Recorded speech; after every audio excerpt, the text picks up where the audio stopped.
Hi friends, இன்றைக்கி நம்ம ஒரு சூப்பரான இட்லி சாம்பார் எப்படி செய்கிறதுன்னு பார்த்துடலாம் வாங்க.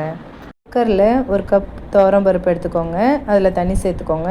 ஒரு 8 பல்லு போல் பூண்டு சேர்த்துக்கோங்க. அதோட 2 நறுக்கி வச்ச வெங்காயத்தை சேர்த்துக்கோங்க.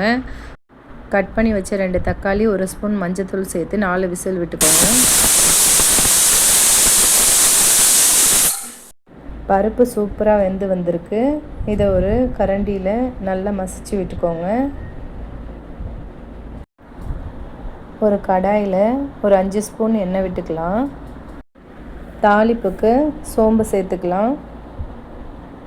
கொஞ்சம் கருவேப்பிலை, அது கூடவே பொடியாக நறுக்கி வச்ச 2 வெங்காயத்தையும் சேர்த்து நல்லா வதக்கிக்கலாம். வெங்காயம் நல்லா ஒரு கண்ணாடி பதம் வர வரைக்கும் வதக்கி எடுத்துக்கலாம். அது கூடவே 2 ஸ்பூன் தனி மிளகாய்த்தூள் சேர்த்துட்டு அதோட பச்சை வாசனை போகிற அளவுக்கு நல்லா வதக்கி எடுத்துக்கோங்க.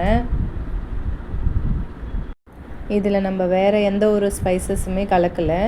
வெறும் வெங்காயம், தனி மிளகாய்த்தூள் மட்டும்தான். இதுதான் இந்த சாம்பாருக்கு சூப்பராக இருக்கும். இதில் மசிச்சு வச்சுருந்த அந்த பருப்பை இதில் ஊற்றிக்கலாம். ஊற்றிக்கிட்டு நல்லா கலக்கி விட்டுக்கோங்க. இது ஒரு 10 நிமிஷம் போல் கொதிக்கணும். நம்ம எப்போவும் ட்ரை பண்ணுற சாம்பாரை விட இந்த இட்லி சாம்பார் செம்மையாக இருக்குங்க. ஒரு தடவை ட்ரை பண்ணி பாருங்கள். இது கூடவே கொஞ்சம் உப்பு சேர்த்துக்கலாம்.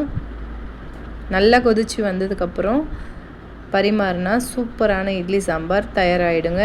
நீங்களும் ட்ரை பண்ணி பாருங்கள். பாய்.